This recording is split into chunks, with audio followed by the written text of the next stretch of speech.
নারায়ণগঞ্জ ১ রূপগঞ্জ আসনের সংসদ সদস্য মুস্তাফিজুর রহমান ভূঁইয়া দীপু বলেছেন, জিয়াউর রহমান জন্ম না নিলে এদেশের জন্ম হতো না, এদেশের মানচিত্র জন্ম নিত না। তার মাধ্যমে এদেশের গার্মেন্ট শিল্প বিশ্ববাজারে প্রসার হয়েছে। শহীদ রাষ্ট্রপতি জিয়াউর রহমান শুধু একজন স্বাধীনতা যোদ্ধা ছিল না, তিনি ছিলেন দেশের উন্নয়নের রূপকার। বহুদলীয় গণতন্ত্র পুনঃপ্রতিষ্ঠায় তার অবদান অতুলনীয়। তিনি বলেন, আজ ওনার সুযোগ্য সন্তান মাত্র ৩ মাসে এদেশকে উন্নয়নের দিকে এগিয়ে নিয়ে গেছে। আমাদের প্রধানমন্ত্রী তারেক রহমানের নেতৃত্বে বাংলাদেশ সিঙ্গাপুর মালয়েশিয়ার চেয়েও উন্নত দেশ হিসেবে গড়ে উঠবে। তারেক রহমানের নেতৃত্বে রূপগঞ্জকে উন্নয়নশীল স্বপ্নের রূপগঞ্জ হিসেবে গড়ে তোলা হবে। শনিবার বিকেলে রূপগঞ্জের গোলাইকান্দাইলে রূপগঞ্জ উপজেলা কাঞ্চন ও তারাবো পৌর বিএনপি ও অঙ্গ সহযোগী সংগঠনের উদ্যোগে আয়োজিত বিএনপির প্রতিষ্ঠাতা শহীদ প্রেসিডেন্ট জিয়াউর রহমানের ৪৫তম শাহাদত বার্ষিকী উপলক্ষে আয়োজিত আলোচনা সভায় তিনি এসব কথা বলেন।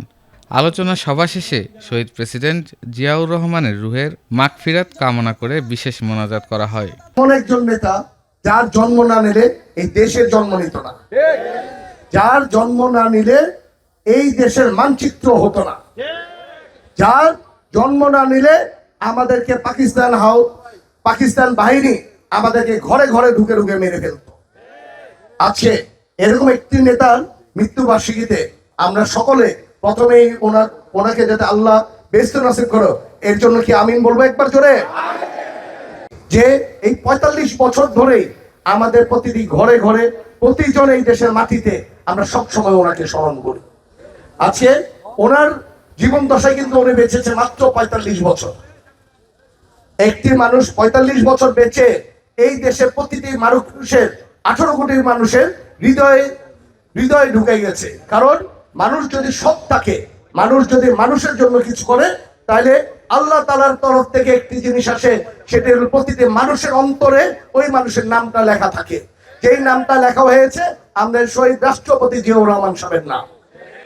আজকে ওনারই পরিবার, যেই পরিবারের দ্বারা আমরা বলবো আমাদের দেশ নেত্রী বেগম খালেদা জিয়ার মাধ্যমে এই দেশে গণতন্ত্র অনেকবার চলে যেতে চেয়েছে, কিন্তু ওনার সঠিকভাবে দাঁড়িয়ে থেকে আমাদের দেশে এই গণতন্ত্র আবার ফেরত নিয়ে এসেছে উনি।